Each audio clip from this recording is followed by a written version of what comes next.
Et nous sommes également avec notre agente immobilière, Hortense Diftin, qui revient donc d'une mission très spéciale, une mission un peu familiale. D'ailleurs, bonjour mon Hortense. Bonjour Elena.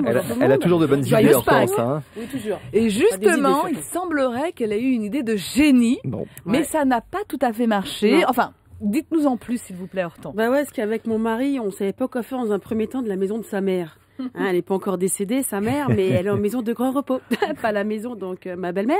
Et donc on se retrouve avec son pavillon à entretenir et surtout ses meubles, du vrai formica d'époque. Hein. Je sais pas si un jour ça aura de la valeur. En attendant, ça prend de la place. Et comme elle n'est pas encore, enfin comme elle se repose, même si à cet âge-là, un trop grand repos peut être fatal. On peut pas tout vendre maintenant. Enfin, ça serait pas correct. Hein. Ça c'est d'après mon mari, parce que moi ça me dérange pas. Enfin, ouais. Alors je me suis dit pourquoi ne pas louer meublé, comme ça. Au moins, ça rapporte. En plus, il y a plein d'avantages fiscaux. Donc, ni une ni deux, on a mis la maison de Mémé Simone sur le marché. Alors là où j'ai eu une autre idée de génie, c'est j'ai proposé à mon mari de la louer, la maison avec Mémé dans les murs. Là, l'expression faire partie des meubles prend tout son sens. Et c'était tout bénef pour nous. Comment l'achever, la pauvre? Bah oui, un loyer et pas de maison de retraite à payer. Autant vous dire que je me suis occupée personnellement des visites. Alors, première visite, un étudiant, tout mignon.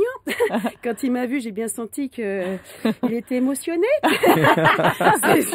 ses yeux en brillaient. Enfin, quand il a vu Mémé sur son dentier, là, c'était plus la même. C'était moi la bonne pioche, ouais. Voilà, surtout quand tu lui as proposé de s'asseoir et de manger avec elle des madeleines périmées. Elle est pénible avec sa Mémé. Je dirais qu'elle le fait exprès d'oublier son dentier les jours de visite. Enfin, du coup, à cause d'elle, raté. Côté étudiant, c'était raté. Voilà. Oui. En même temps, je comprends. Oui, l'étudiant, quoi. Voilà, ouais. Donc, la deuxième visite, un banquier de la capitale expatrié en zone rurale, dans la Creuse. Alors, avec lui, ce qui n'a pas fonctionné, c'est la déco. La table de jouy, le galon en tissu et le coucou qui sort de sa boîte toutes les heures, c'est pas son truc. Il a dit que c'était même pas vintage, mais non.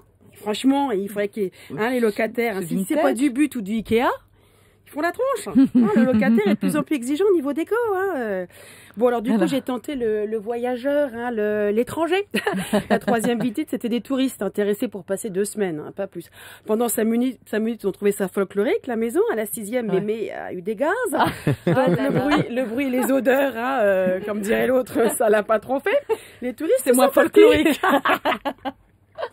Du coup, louer meublé avec Mémé, autant vous dire que ça marche pas. Alors, on a remis Mémé en maison de repos. Et j'ai mis des annonces dans des revues pour seniors, en me disant que ceux qui avaient entre 20 et 30 ans dans les années 60, la déco, ça pourrait peut-être leur plaire. Bonne idée, ouais. Voilà.